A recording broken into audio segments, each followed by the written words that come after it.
নমস্কার, জয় মা তারা।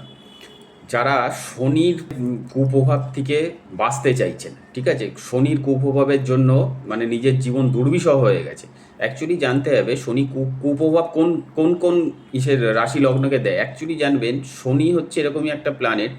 শনি হচ্ছে ন্যায়কারক, ঠিক আছে, প্ল্যানেট। আপনার কর্মফলদাতা শনি, শনির জন্যই আপনি ইনকাম করে কর্ম করে জীবনে বেঁচে থাকতে পারছেন।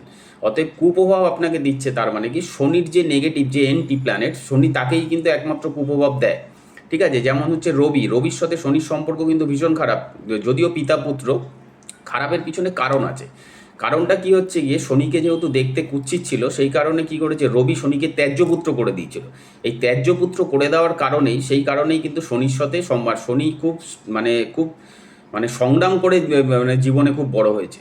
সেই কারণেই শনির সাথে সম্পর্ক রবির ভীষণ খারাপ। সে যাই হোক, অন্য কোনো পরবর্তী ভিডিওতে বিস্তারিত আলোচনা করব। তবে আজকে যেটা বলে দিই, যারা শনির কুপ্রভাব পাচ্ছেন তারা কি করবেন। অ্যাকচুয়ালি একটা বিষয় সবসময় জানবেন, শনিকে কিন্তু সন্তুষ্ট করতে গেলে হনুমানজিকে পুজো করতে হবে, বজরংবলীকে। তার পিছনে একটা পৌরাণিক কাহিনী রয়েছে।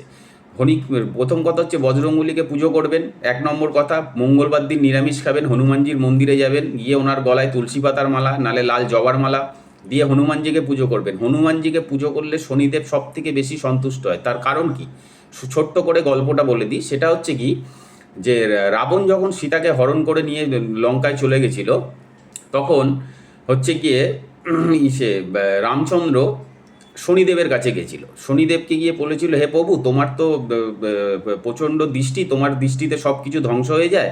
তা রাবণ হচ্ছে সীতাকে হরণ করে নিয়ে গেছে, তুমি এখান থেকে সীতাকে রক্ষা করো। তা শনিদেব রাবণের কাছে গিয়ে বলেছিল যে তুমি বিনা অপরাধে কেন সীতাকে ধরে নিয়ে এসছো।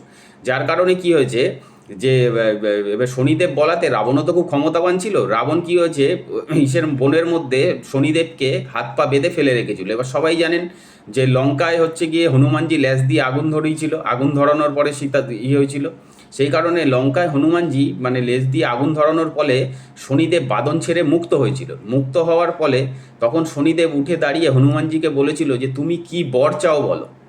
তখন হনুমানজি বলেছিল, হে প্রভু, আমার কোনো বর লাগবে না, কিন্তু আমার যে পুজো করবে তোমার কুদৃষ্টি যেন তার উপরে না পড়ে।